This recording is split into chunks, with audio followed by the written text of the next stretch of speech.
नमस्कार, मैं श्वेता सिंह आपका स्वागत करती हूं। रात के 10 बज रहे हैं। आप आज तक पर दस्तक देख रहे हैं। कोई उद्घाटन हो, भूमि पूजन हो, शिलान्यास हो या फिर किसी योजना का फीता काटने का कार्यक्रम हो, आमतौर पर परंपरा रही है कि नेता खुश होते हैं, योजना का गुणगान करते हैं, विभाग के अधिकारियों की तारीफ करते हैं, जनता को बताते हैं कि देखिए ये हमने कर दिया।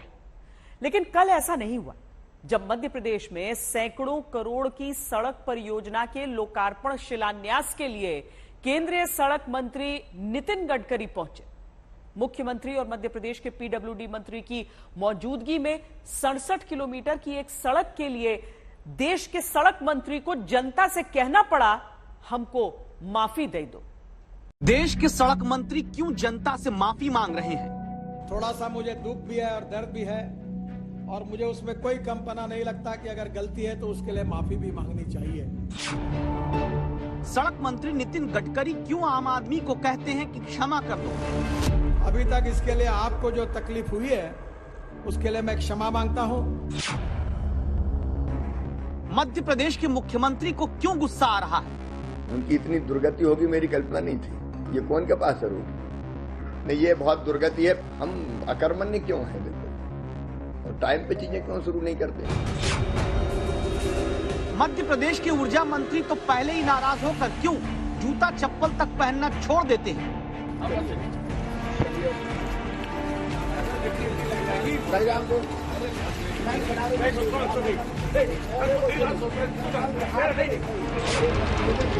केंद्रीय मंत्री को माफी मांगने के लिए मजबूर कर देने, मुख्यमंत्री को गुस्सा करने के लिए लाचार कर देने और राज्य के मंत्री को जूता चप्पल का त्याग करने को बेबस कर देने के पीछे जिम्मेदार है अकर्मण्यता, भ्रष्टाचार और जवाबदेही तय न करने वाली वो व्यवस्था जो जनता को सड़क के नाम पर विश्वासघात देती है, जिसके खिलाफ देश के सड़क मंत्री नितिन गडकरी ने एक बहुत बड़ी दस्तक दी।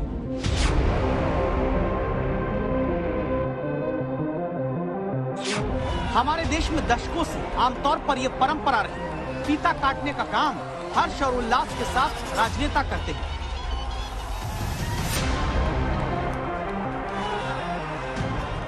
भूमि पूजन का कार्यक्रम हो, शिलान्यास हो या उद्घाटन, ऐसे मौकों पर अपने विभाग के काम को वाह वाह करके बखान की पुरानी सियासी परंपरा नितिन गडकरी ने तोड़ी। ऐसी तोड़ी कि आम आदमी के भीड़ के सामने मंच पर मुख्यमंत्री और पीडब्ल्यूडी मंत्री की मौजूदगी में ही अधिकारियों के बीच पूरे देश के सामने कहा, दुख के साथ कहता हूं सॉरी। थोड़ा सा मुझे दुख भी है और दर्द भी है, और मुझे उसमें कोई कमपना नहीं लगता कि अगर गलती है तो उसके लिए माफी भी मांगनी चाहिए। आपका जो मंडला से जबलपुर रोड है, उसमें बरेला से मंडला ये 400 करोड़ का 63 किलोमीटर 2 लेन पेव शोल्डर का जो काम हो रहा है, उससे मैं संतुष्ट नहीं हूं। जिस राज्य में मुख्यमंत्री विदेश में सीना ठोक कर कह चुके हों कि मध्य प्रदेश की सड़कें अमेरिका से बेहतर है, उन्हीं के मध्य प्रदेश में बनती सड़क को केंद्रीय मंत्री ने फेल सड़क निर्माण बताकर कहा कि जनता हमें माफ करे। अब प्रॉब्लम यह है, बहुत सी दिक्कतें आई है और बहुत सी बार आपको तकलीफ हो रही है। आज मैं यहाँ आने के पहले ही मेरी अधिकारियों से बातचीत हुई है, उसको जितना काम बाकी है उससे म्यूचुअल कंसेंट से बात करके वो सस्पेंड कर दो, पुराने काम को रिपेयर करो, नया टेंडर निकालो और जल्दी ये रोड अच्छा पूरा करके दो, ये मैंने उनको आदेश दिया। अभी तक इसके लिए आपको जो तकलीफ हुई है उसके लिए मैं क्षमा मांगता हूं। मैं मंजूर करूंगा 5 ग्रीन एक्सप्रेस हाईवे 50,000 करोड़ खर्चा। जिस सड़क के लिए माफी जनता से मंच से नितिन गडकरी ने मांगी है, कर्क और विश्वत रेखा जैसी दरारें वाली ये वही सड़क है। आपको आज तक संवाददाता रवीश पाल सिंह मध्य प्रदेश में मंडला जबलपुर नेशनल हाईवे 30 के उसी हिस्से की तस्वीरें दिखाते हैं, जिन्हें देखकर आप समझिए कि माफी क्यों मांगनी पड़ी। मंडला जबलपुर के बीच 63 किलोमीटर की ये सड़क है, जहां 2015 में शुरू हुआ काम 2017 में पूरा हो जाना था। तय समय से 5 साल बाद भी NH 30 के इस हिस्से में न तो काम पूरा हुआ, न 250 करोड़ रुपए की सड़क को पूरी गुणवत्ता के साथ बनाया गया, जबकि 250 करोड़ रुपए में से 217 करोड़ रुपए का पेमेंट हो चुका है। इसीलिए जनता परेशान हुई तो गडकरी ने कहा क्षमा करिए। सड़क के बारे में ये है कि इतनी मतलब धांधली हुई सड़क रोड में कि एक 1 किलोमीटर सड़क भी सही नहीं है। पूरी रोड में जर्क है, मतलब बाइक में हो, 4 व्हीलर में, ऐसे एक्सीडेंट भी इसके कारण बहुत हो रहा है। इतनी माताएं जननियां जिनको प्रसूति के लिए जाना पड़ता था कि इमरजेंसी में भैया अपने को अस्पताल पहुंचना, अपन समय पे पहुंच जाएं। एम्बुलेंस कई व्यक्ति तो समय पे अस्पताल ही नहीं पहुंच पाए। कई का इस कारण मिसकैरेज हो जाना पड़ गया इस रोड निर्माण के कारण। 2 साल में ये सड़क कंप्लीट होना था, लेकिन बहुत से कारण ऐसे आए कि अपनी सड़क लगभग 6 साल पूरा ले ली और सड़क वैसी गुणवत्ता से नहीं बन पाई। 7 साल से हो गए सर, हम देख रहे हैं। हम तो यहीं के लोकल हैं पर, और कई और लोगों को दुर्घटना होते हुए भी देखी है। और रोड ऐसे बदतर स्थिति में बना है कि रोड जो है बनाने के बाद तुरंत फट जाता है, ऐसा मटेरियल इसमें लगा है। थोड़ा सा मुझे दुख भी है और दर्द भी है, और मुझे उसमें कोई कमपना नहीं लगता कि अगर गलती है तो उसके लिए माफी भी मांगनी चाहिए। अभी तक इसके लिए आपको जो तकलीफ हुई है उसके लिए मैं क्षमा मांगता हूं। मध्य प्रदेश देश के चौथे नंबर का राज्य है जहां सड़क पर सबसे ज्यादा हादसे होते हैं। जिस देश में सबसे ज्यादा सड़क हादसे नेशनल हाईवे पर होते हैं, वहां खराब सड़क निर्माण को देखकर जनता से केंद्रीय मंत्री की माफी को मध्य प्रदेश के मंत्री ऐतिहासिक कहते हैं, और विपक्ष उसी सड़क के मुद्दे पर आगे अपनी सरकार देखने लगता है। सबसे बड़ी उल्लेखनीय बात यह है कि जो उन्होंने कहा कि यदि सड़क की गुणवत्ता खराब हुई है तो मैं सार्वजनिक रूप से क्षमा चाहता हूं। शायद भारत के इतिहास में ऐसे बहुत कम उदाहरण देखने के लिए मिलते होंगे। हर महीने 1,000 रुपए का ऋण लेती है सरकार, और हर एक व्यक्ति 50,000 का कर्जदार हो गया है मध्य प्रदेश का। उसके बाद ही सड़कें नहीं बन पा रही है। ये दुर्भाग्यपूर्ण है, और ये पूरी की पूरी जिम्मेदारी मध्य प्रदेश सरकार और मुख्यमंत्री की है। सवाल ये कि क्या माफी ही काफी है? जनता को खराब सड़क देने वाली कंपनी से काम छीनने का आदेश हो गया, ठेकेदार पर कार्रवाई की बात हुई, लेकिन क्या जनता के करोड़ों रुपए के नुकसान की भरपाई के लिए भी एक्शन लिया जाएगा? क्या नेशनल हाईवे अथॉरिटी के संबंधित अधिकारियों की जवाबदेही तय करके कार्रवाई होगी? मंडला से सैयद जावेद अली के साथ रवीश पाल सिंह, भोपाल, आज तक। मध्य प्रदेश में जब कांग्रेस का शासन था तब जनता ने सड़कों के मुद्दे पर ही सरकार पलट दी थी। तब से 1.5 दशक बीत गए, बीच में कमलनाथ राज के कुछ महीने छोड़ दें तो सरकार मध्य प्रदेश में बीजेपी की ही रही है। जब कहीं मंत्री मुख्यमंत्री दौरा करते हैं तो अधिकारी आनन फानन में रोड रोलर चलाकर मिट्टी तारकोल बिछाकर सड़क चमचमाती बना देते हैं। लेकिन जिस राज्य में सड़क की वजह से नितिन गडकरी को माफी मांगनी पड़ी, वहां जब एक दिन मुख्यमंत्री शिवराज सिंह भोपाल में सड़कों का हाल जानने के लिए निकले तो उन्हें बहुत गुस्सा आया। यहाँ एयरपोर्ट पर उतरा वाशिंगटन के, और सड़कों पे चल के आया तो मुझे लगा कि मध्य प्रदेश की सड़कें यूनाइटेड स्टेट्स से ज्यादा बेहतर है। कल मैं अचानक भोपाल निकला था, और जब मैं गया भोपाल की कुछ सड़कों पे जिनमें हमीदिया रोड वगैरह सब सम्मिलित है, हमीदिया रोड से निकलते हुए शाहजहानाबाद से होते हुए मैं आया तो उनकी इतनी दुर्गति होगी मेरी कल्पना नहीं थी। ये कौन के पास है रोड? नहीं, ये बहुत दुर्गति है। पीडब्ल्यूडी हो, आप हो बता, मैं भोपाल में ये हालत है तो बाकी जगह क्या होगी? वो तो कल मैं उन सड़कों पर निकल गया तो मुझे बहुत बुरा लगा।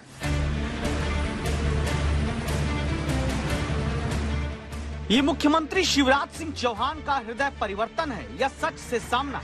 5 साल में सरकारें बदल जाती हैं। 5 साल में शिवराज सिंह चौहान का मध्य प्रदेश की सड़कों को लेकर मानो दावा भी बदल गया। फिर से आपको यहाँ इसीलिए सुनना जरूरी है। यहाँ एयरपोर्ट पर उतरा वाशिंगटन के, और सड़कों पे चल के आया तो मुझे लगा कि मध्य प्रदेश की सड़कें यूनाइटेड स्टेट्स से ज्यादा बेहतर है। नहीं, देखिए रोज ये गड्ढे गड्ढे गड्ढे गड्ढे आते हैं भाई। हम अकर्मण्य क्यों हैं बिल्कुल, और टाइम पे चीजें क्यों शुरू नहीं करते? अखबार देखो गड्ढों से भरे हुए हैं। क्या तकलीफ हो तो मुझे बताओ। ऐसा थोड़ी होगा राजधानी में ये हाल है तो बाकी जगह क्या होंगे? मुख्यमंत्री मध्य प्रदेश के जब अचानक दिवाली के बाद भोपाल की इन्हीं सड़कों पर निकले तो शायद उन्हें एहसास हुआ कि सरकारी फाइलों में सड़कों की हालत गुलाबी है, लेकिन वो आंकड़ा झूठा है और दावा किताबी है। तो मुझे लगा क्या मध्य प्रदेश की सड़कें यूनाइटेड स्टेट से ज्यादा बेहतर है? मैं देखो इफेक्टिवली काम करूं, मुझे ठीक नहीं लगा ऐसा थोड़ी होता है कि रोज गड्ढे की खबरें ही पढ़ता रहूं मैं। मुझे परिणाम चाहिए, मैं 15-20 दिन बाद फिर निकलूंगा उस रोड। कहने को तो भोपाल मध्य प्रदेश की राजधानी है, लेकिन लगता है कि भोपाल की सड़कों पे जो गड्ढे बन गए हैं, भोपाल अब कहीं गड्ढों की भी राजधानी ना बन जाए। मुख्यमंत्री शिवराज सिंह चौहान बेहद नाराज है इस बात से और इसीलिए उन्होंने भोपाल में अपने घर पर एक बड़ी और महत्वपूर्ण आपात बैठक बुलाई, जिसमें भोपाल में जो सड़कों पर बड़े बड़े गड्ढे बन गए हैं उसको लेकर के उन्होंने नाराजगी जताई और जो नगर निगम है, भोपाल का स्थानीय प्रशासन है या पीडब्ल्यूडी है, उन सभी संबंधित विभागों को 15 दिन का अल्टीमेटम दे दिया। सड़कों की तस्वीर देखिए जरा भोपाल की, वो सामने से आपको बस आती हुई दिख जाएगी, हिचकोले खाते हुए पूरी बस आ रही है और ये राजधानी भोपाल की जो सबसे बड़ी मस्जिद है, देश की सबसे बड़ी मस्जिदों में शुमार है, ताजुल मसाजिद, उसके ठीक सामने की सड़क का ये हाल आप देख रहे हैं। राजधानी भोपाल की ऐसी सड़कें जहां छोटी गाड़ी छोड़िए, सेना का ट्रक भी स्पीड धीमे किए बिना नहीं चल सकता। जिस सड़क पर आर्मी का ट्रक भी हिचकोले खाने लगता है, वहां जनता की रीढ़ की हड्डी और गाड़ी का शौकत कितना हिचकोले खाता होगा, सोचिए। आम पब्लिक बहुत परेशान है और बाइक वाले गिर रहे हैं, एक्सीडेंट हो रहे हैं कितने। सवारी कहती है साहब ये भोपाल की सड़कें कैसी हैं, राजधानी है ये मध्य प्रदेश की और यहाँ पर सड़कें कैसी हैं। आप कोई मरीज आएगा अगर तो वैसे ही मर जाएगा, आजा तो अटैक वाला आया तो अटैक वाले से दम निकलना है उसका। पूरे गड्ढे गड्ढे यहाँ पर सदियों से रह रहेंगे ये तो, आज चलिए सालों हो गए इस गड्ढों को। तो सवाल ये कि वर्षों से यही हाल, तो अब क्यों मुख्यमंत्री जी सड़क पर जागे, जबकि पिछले 5 महीने के भीतर उन्हीं की सरकार के मंत्री प्रद्युम्न सिंह तोमर, जो ऊर्जा मंत्री हैं, बार बार अपने क्षेत्र ग्वालियर में सड़क निर्माण जांचने निकलते हैं। खराब सड़क देखकर जूता चप्पल त्याग कर जनता के साथ चलने लगते हैं।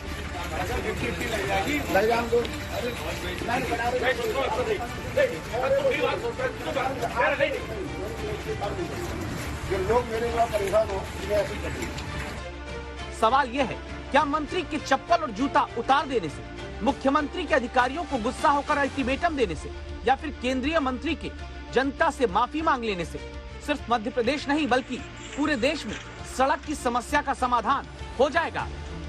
रवीश पाल सिंह, भोपाल आज तक। सड़कें बनाने का काम तेजी से हो, गुणवत्तापूर्ण हो, इस पर लगातार नितिन गडकरी का जोर रहता है, लेकिन काम को लटकाने वाले और जवाबदेही तय न होने पर काम को फंसाने वाले सरकारी अधिकारियों के खिलाफ नितिन गडकरी पहले भी दस्तक देते आए हैं।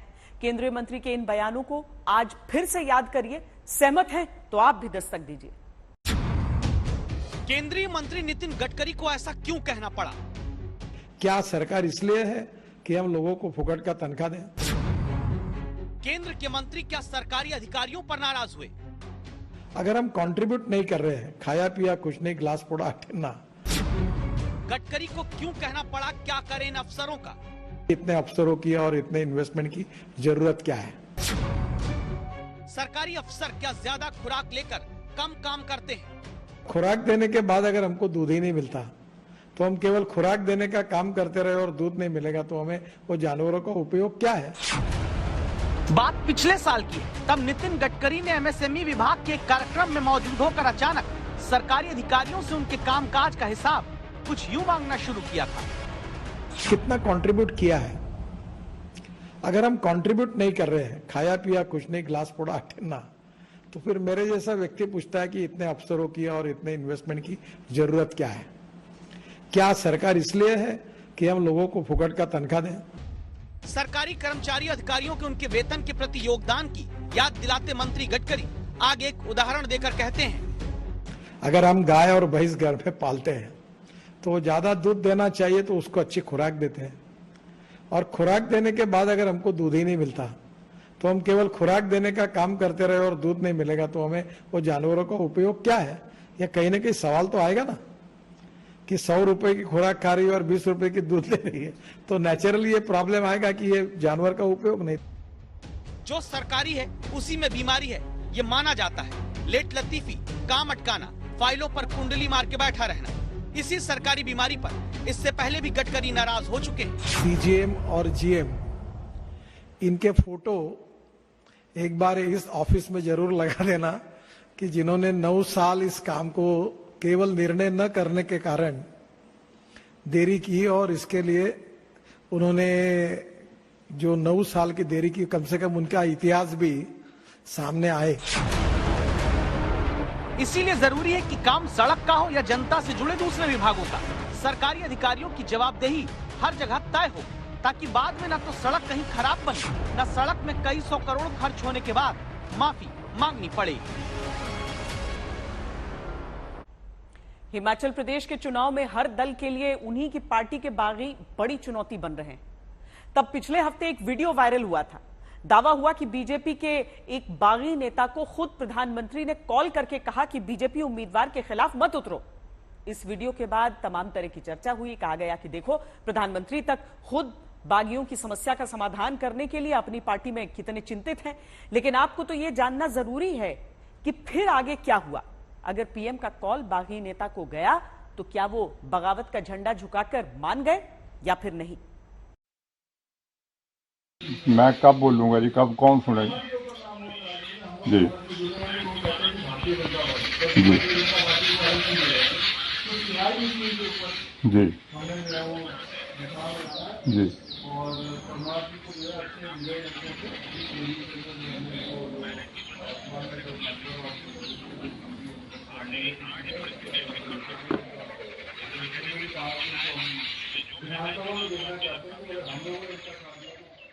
मोदी जी, मैं एक बात कहूं,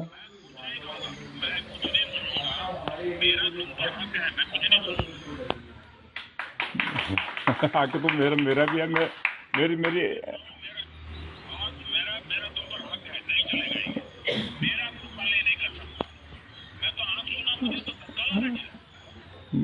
मोदी जी, मैंने नड्डा जी ने मेरे को इतना जलील किया 15 साल। शनिवार से हिमाचल प्रदेश में बगावत की राजनीति के पहाड़ को हिला देने वाली ये वो बहुत रोल है जिसमें दावा हुआ कि प्रधानमंत्री ने बीजेपी के बागी नेता को बगावत का बिगुल ना बजाने के लिए कथित रूप से कॉल किया। जी, बहुत रोल है जी। नहीं, कम नहीं है जी, मेरे लिए तो भगवान का आदेश है।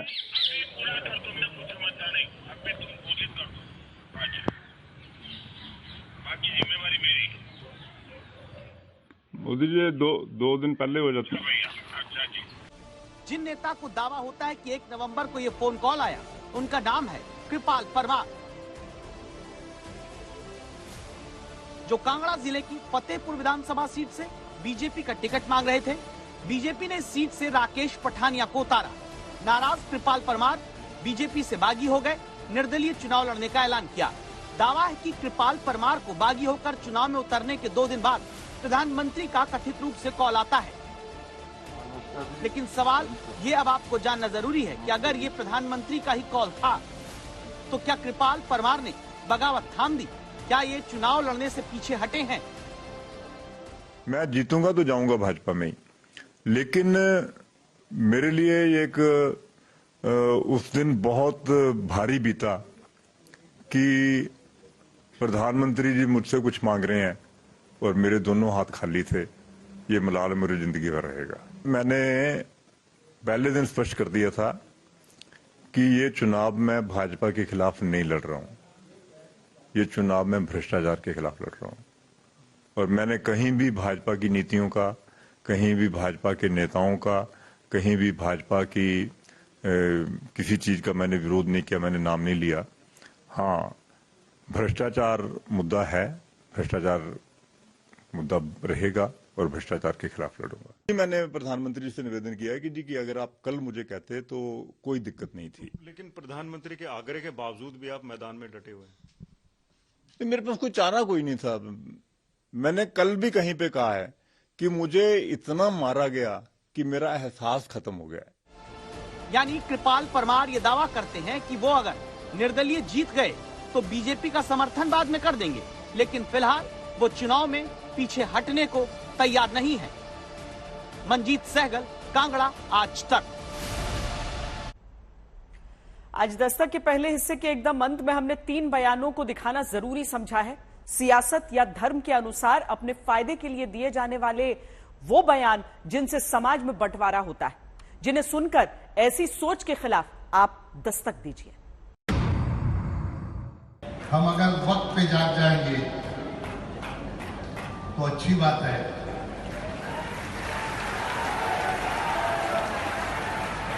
नहीं जागेंगे तो एक दिन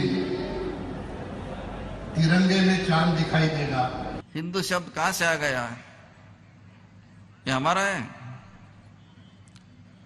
पर्शियन का है। पर्शियन का है? Iran, Iraq, Kazakhstan, Uzbekistan. फिर भारत का उधर का क्या संबंध है? फिर आपका कैसा होगा ये हिंदू? आपका नहीं है। फिर आपको इतने उसको ऊपर बिठा के क्यों आप जा रहे हैं? हिंदू का जो मीनिंग है वो बहुत गंदी है। अगर विभाजन को स्वीकार करना है तो मुसलमानों को पाकिस्तान में जाना चाहिए, भारत को छोड़ देना चाहिए, और अगर नहीं तो फिर ये विभाजन निरस्त कर देना चाहिए, क्योंकि जिस उद्देश्य के लिए हुआ था वो उद्देश्य आज तक पूरा नहीं हुआ है। इसलिए पुनर्विचार की आवश्यकता है। हम ये कह रहे हैं पीओके की बात नहीं है, बात भारत पाकिस्तान की।